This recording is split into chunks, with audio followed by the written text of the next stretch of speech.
day to everyone. This is Catherine Potter reporting to you from Syracuse, New York, in the hot and dry Colorado-like summer. My friend Samantha Rubio is filming me today, and this is my horse Kip, who's a 17-year-old Swedish warmblood Trakehner cross, who I started working with Art2Ride with in 2013 and won a year of scholarship videos with Will from my first submission.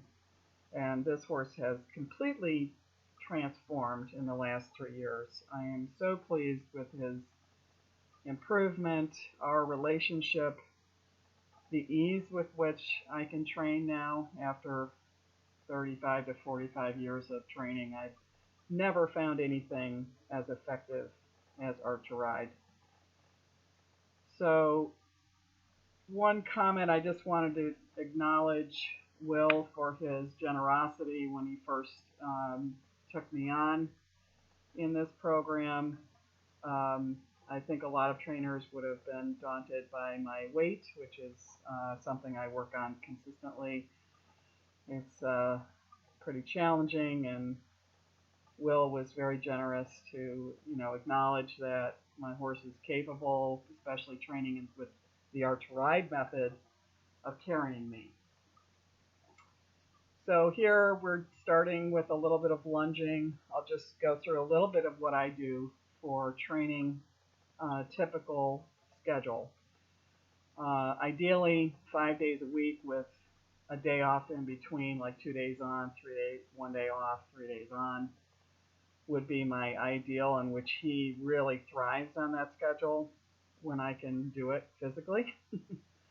So when I'm doing that, if I'm having a 1 or 2 day off, I would do a lunging period, depending on if he's like consistently doing 5 days a week. The first day back after a rest day, I would lunge for 15 minutes, ride for 15 or 20 minutes. When he's had more days off than that, and say we're on I never do less than 3 days if I'm in town, even if I'm just lunging.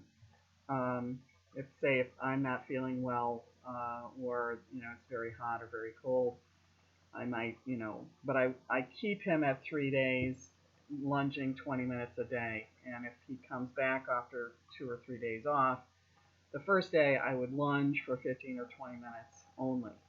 The next day I would do 15 minutes of lunging and then 15 or 20 minutes of riding, seeing how he feels. Usually when he comes off from several days off, even a week off, he's mentally really excited to get back to work. He really enjoys it. And so I never really worry too much about giving him time off.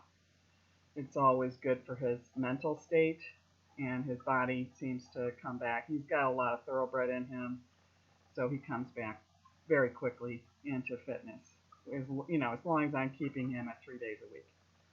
So in this instance, I really haven't been riding as often since the clinic at the end of March. I was sick for several weeks, and it took me a while to recover from that. So I've been keeping it at 3 days a week, 3 to 4 days. I really have. I got out of 1 week since April. I've ridden 5 days. So that's kind of unusual for me. But it is what it is, and he's doing great. Here I'm just kind of letting him slowly, come into work, walk in for a few minutes with a stretch as much as I can, and then let him. A lot of times when he first starts, he's sort of a short-backed horse, which is good for carrying me, but it does sometimes lead to them being a little tense over their back. He certainly is. So a lot of times he'll want to canter just about as long as he did there, and I sort of let him set the tone at first in both directions, and then as he starts to really loosen up, I'll ask him for a little more. And really, this trot is it's okay, it's slow, he's reaching okay, it's not great, but I don't want to push him too much at the beginning.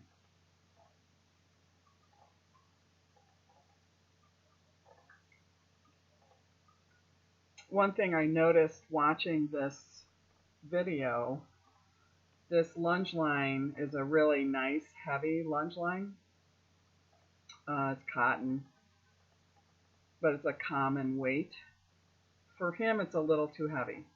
So I find, because he's very light in the mouth, that if I could get just a little bit lighter, it would help me to keep my contact more consistent. So that was enough for one direction. And I do a few minutes of walk, like a minute even, of walk in the other direction before I ask him to go into the trot.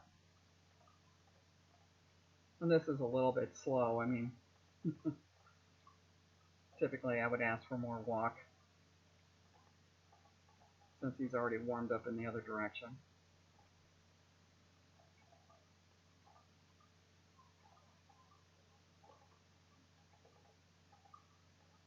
But it has good rhythm. He's pretty stable with his head stretch. And he's reaching far enough under his body.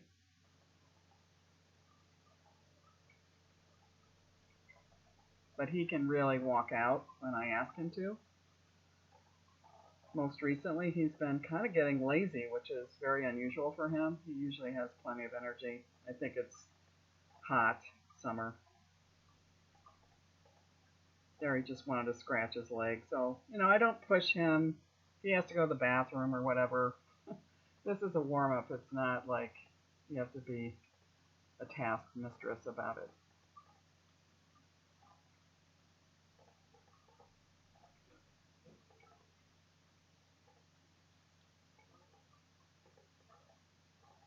It's always finding that balance between asking for enough for it to be gymnastic and building, and kind of gauging your horse's happiness in the moment.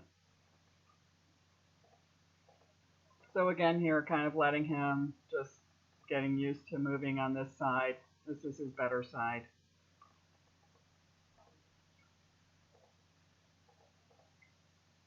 Although when you do a carrot stretch with him, he's much more flexible to the left than he is to the right. But he doesn't seem to have as much trouble on the lunge line in this direction, which is sort of interesting.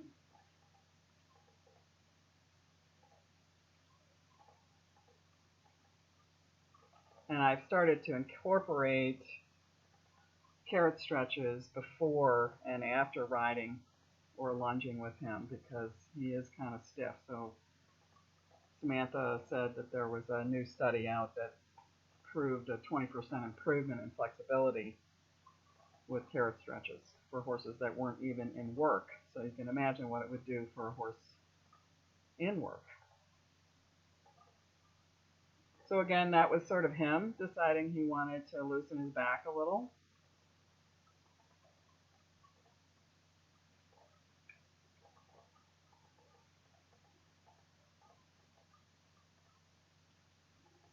But now I'm asking him to kind of stretch a little at the canter on this circle, because he's more warmed up than he was in the other direction. And you see how it improved the trot. That's more of the speed that I would normally want from him. A little more engagement, better stretch, rhythm's a little more consistent. And that's enough. I'm going to do a little bit of in-hand. Recently, with a lot of the posting that's been on the Facebook group, and Sam and I talked about this as well, that he might be better off with the in-hand work before I lunge, if I'm going to lunge. I don't lunge if he's like on the third day. I would just get on and do my 35 minutes under saddle, but I might do in-hand for 2 minutes in that case, just to get him stretching and really working up through his back without me on him. And I've been doing that since we took this video July 1st, and it does seem to be helping. But he does a nice little leg yield here. The stretch is lovely. Could be a little more active frankly, it's difficult for me to keep up with him when he's really marching out. And I'm working on that as well.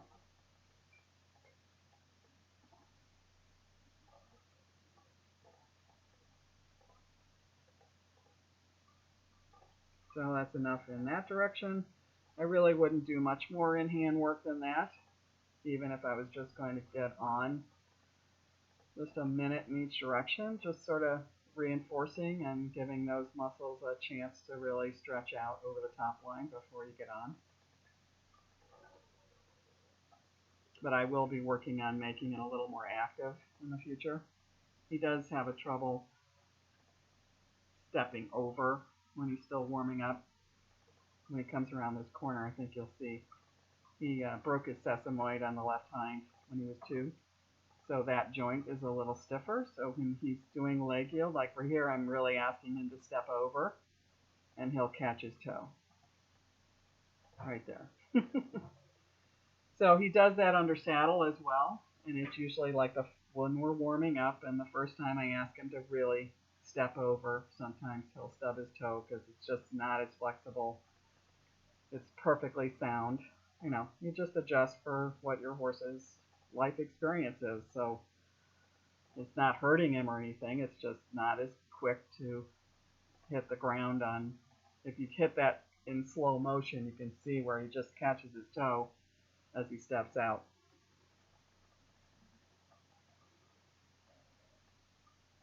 And I do the same thing when he's under saddle. I kind of just hope that he can figure it out and he comes back. Sometimes he'll take a few awkward steps after tripping like that. I'm trying to do a little piaffe here. This is the first time I've done any piaffe since April.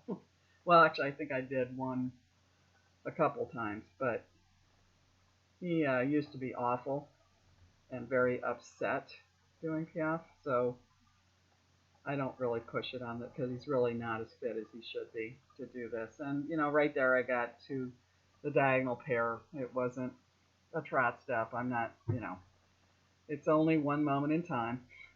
He's done a lot better that in the past, and he'll do better in the future.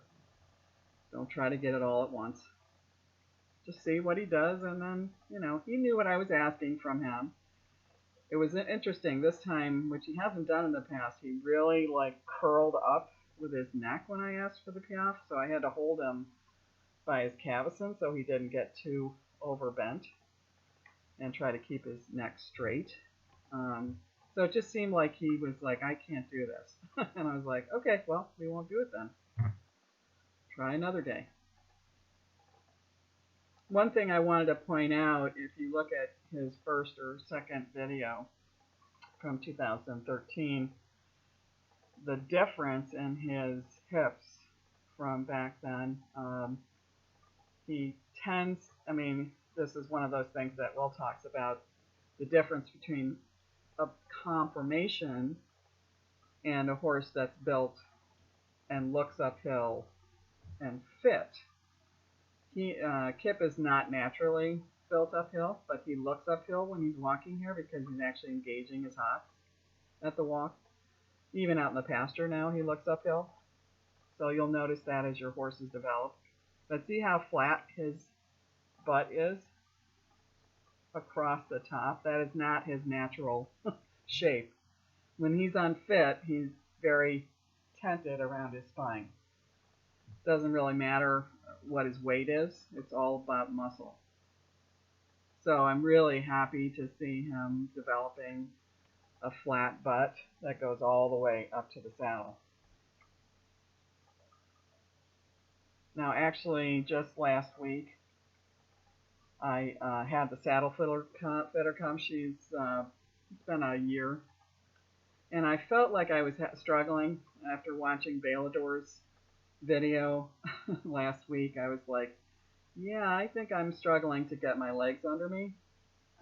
So I thought that he was building up his withers and that was putting me into a chair seat, but the saddle fitter said, no, actually, because we're in a drought here for like the first time ever that I can remember, there's no grass whatsoever when he goes out. So I hadn't really adjusted his grain to compensate because he has such good fitness that it's the only way you can tell he's losing weight is right at the withers. Right along his spine is where he loses that little bit of fat.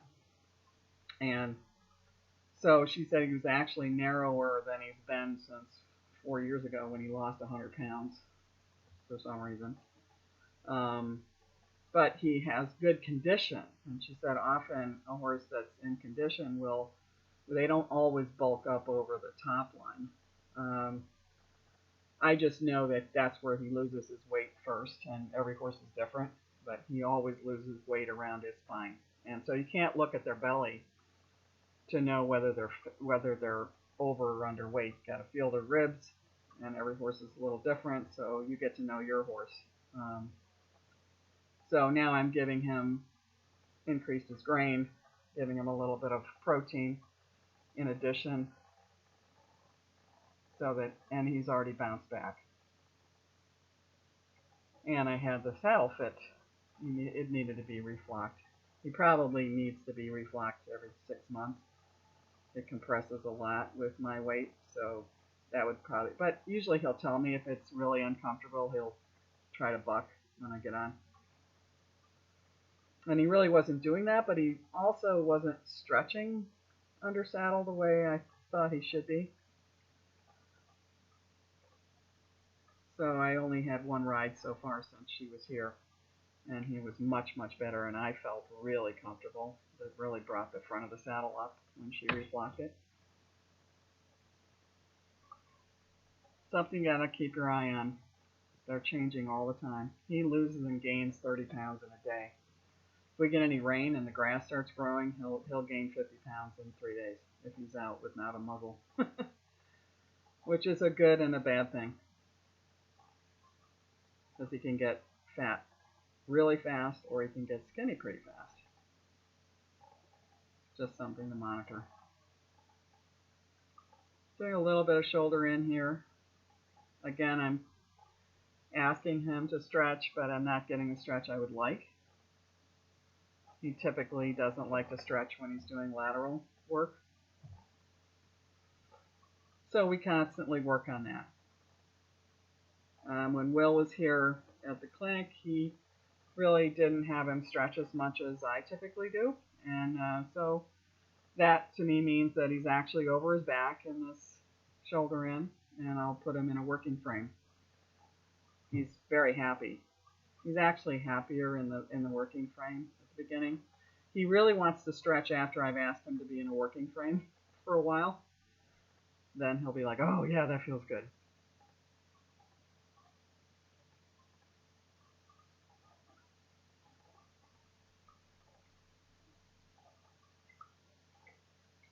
Sometimes I do a leg yield all the way across the diagonal instead of just going across. He's stepping over pretty nicely. I just had to give him a little more. I'm always having to catch him in the outside rein so he doesn't fall out the shoulder while still maintaining.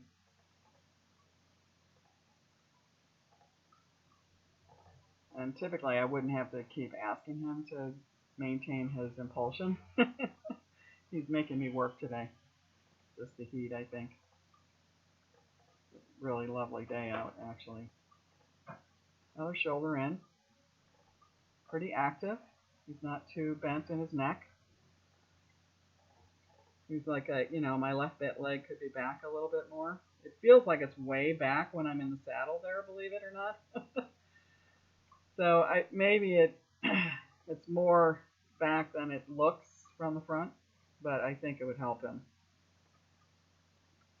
And when I'm in the shoulder in, I keep actually maintaining the walk rhythm with my legs, so I'm still asking, even though my outside leg is back, this little half pass that we're working on.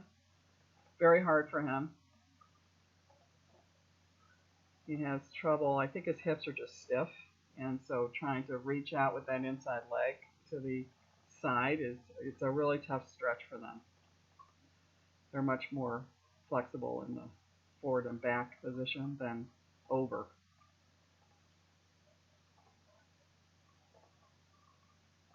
So we're going to try it in this direction, half pass.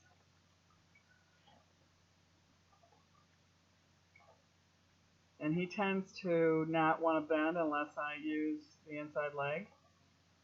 But that's a pretty good half pass. He's a little shortening in his neck, so we're still working on that, trying to ask him to reach out and maintain the rhythm. But it's a really tough thing for him. Always has been. We just do a little bit at a time.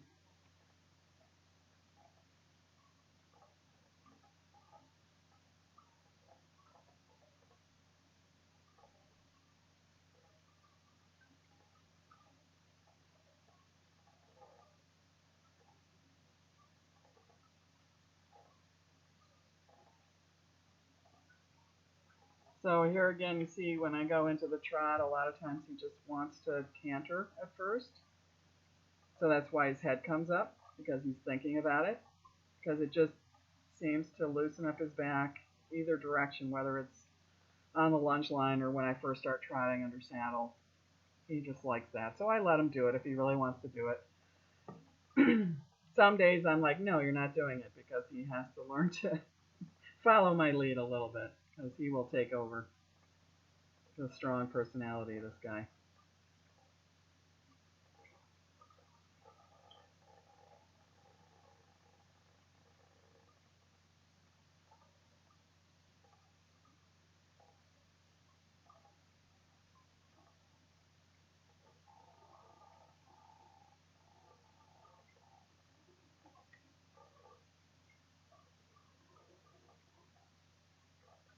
So watching this video, I can actually see where he's lost some fitness over right behind the saddle, which might be partially because the saddle needed to be reflocked probably in the spring instead of waiting until August.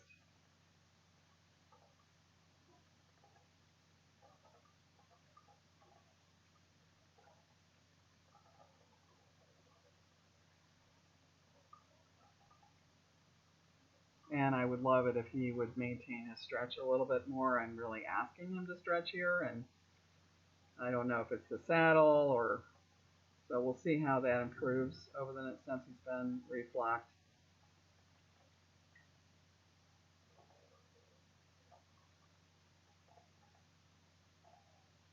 He's just more comfortable in the working frame, and so I don't really push it. Maybe I should push it more. He'll let me know if he wants to stretch, I'll tell you that. There's no question about it. I mean, that's a pretty nice rhythm there. He's really using himself. He's over his back, I think. You guys can tell me what you think. It's reaching really nice with that outside shoulder here and the leg yield. Again, seems like my leg could be back a little bit more on the outside.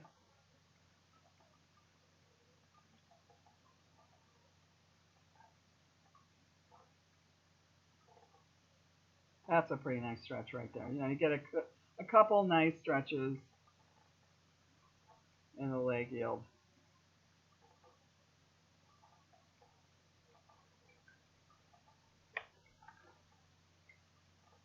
Shoulder in. Reaching pretty nice with that outside shoulder. Maintaining the bend. I like that shoulder in. Really no change in rhythm whatsoever.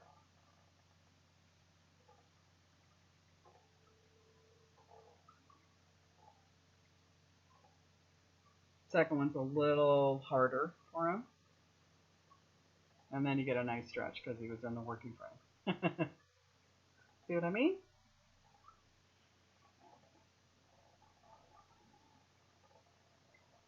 A little stretch circle there.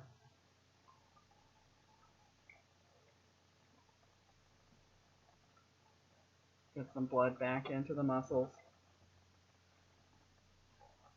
And a reward for a really nice workout in the shoulder in. I think what I would add is a little more lengthening work at the beginning, especially in the stretch, if I can get it.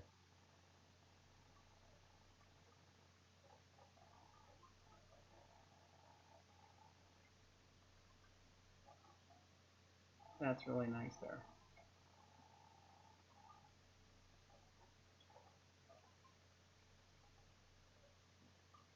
And really, I mean, this is the way our rides are every day. I You see how happy he is. I mean, it's just a joy to be on him. He's willing and he's capable of doing the work. And this is a horse that if he's not happy, everybody within 1,000 feet knows it. He's very demonstrative, which I really like. And that's really enough for today because I haven't been working him a lot. So we'll just end up with a little stretching on a serpentine. Typically, I would do a little bit of canter work right now, even though I'm only doing 3 or 4 days a week. But because we had so much in-hand work and lunging, I just felt like, it's hot. That's good enough. So thank you for watching. I look forward to your comments. And we'll do it again soon. Good luck with everything that you guys are working on. And it's my greatest joy to share what I'm doing and watch you guys transform your horses as well. Thanks again, Samantha, for taking the video. Let me know when you're ready. And once again, this is Catherine Potter with my submission to Art to Ride and my horse Kip. Everybody have a great day, and we'll see you soon.